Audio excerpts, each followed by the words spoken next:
देखिए स्टूडेंट, यहाँ पर हम ये जेई एडवांस का एक क्वेश्चन डिस्कस करने वाले हैं। वेव का क्वेश्चन है, a block capital M hangs vertically at the bottom end of a uniform rope of constant mass per unit length. The top end of the rope is attached to a fixed rigid support at O.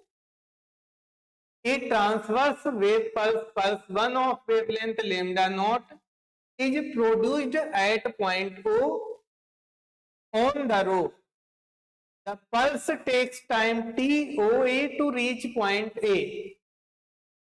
If the wave pulse of wavelength lambda naught is produced at point A, pulse 2 without disturbing the position of capital M, यानी जो मास है, it takes time TAO to reach point O. Which of the following option is are correct? देखिए यहाँ पर एक block दिया है जिसका मास कैपिटल एम है और ये आपको रोप दी है जिसका मास पर यूनिट लेंथ यानी लीनियर मास डेंसिटी कांस्टेंट है, फिक्स है। तो यहाँ पर जो O पॉइंट है, यहाँ पर पल्स 1 प्रोड्यूस होगी जिसकी वेवलेंथ लैम्डा नॉट है और यहाँ पर पल्स 2 ये A पॉइंट पे प्रोड्यूस होगी, इसकी भी वेवलेंथ लैम्डा नॉट है।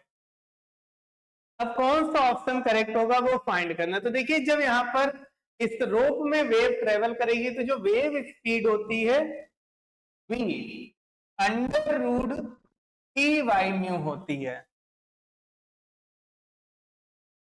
अब जो टाइम की अगर हम बात करें तो जो टोटल टाइम लगेगा पल्स 1 के लिए टी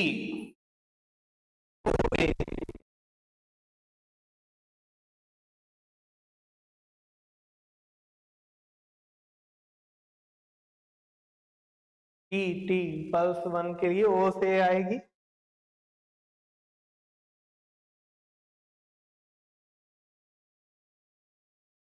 तो ये आपका डीएस डिस्टेंस हम कट कर लेते हैं और यहाँ पर v की value under root T by mu की जनरल किसी पोजीशन पे हम ले रहे हैं और इसका टोटल इंटीग्रेशन करेंगे। ये देखिए यहाँ पर हम कोई जनरल पोजीशन पे ये ds डिस्टेंस छोटी सी डिस्टेंस लेंगे, यहाँ पर इसकी जो v स्पीड होगी ये v होगी, यहाँ पर जो टाइम लगेगा वो dt होगा और टोटल टाइम आ जाएगा ये इस तरह से।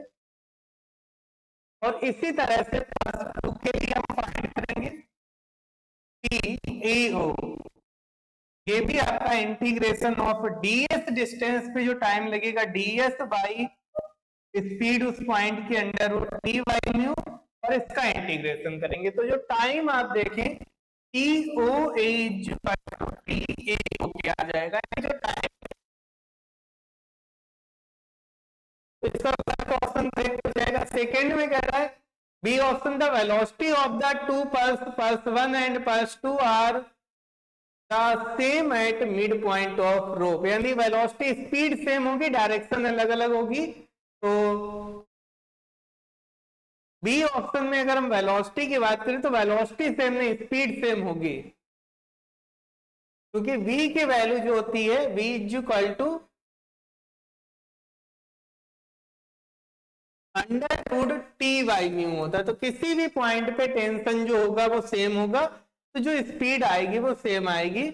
अब इसका ऑप्शन जो है वो आपका बी करेक्ट है, नहीं वेलोसिटी का मैग्नीट्यूड का जो होगा वो सेम होगा, तो आप इसको करेक्ट ले सकते हैं। B velocity of the two pulse 1 and pulse 2 are the same at the mid point. तो मिड पॉइंट क्या है, सेम हो जाएगी। अब सी वेवलेंथ ऑफ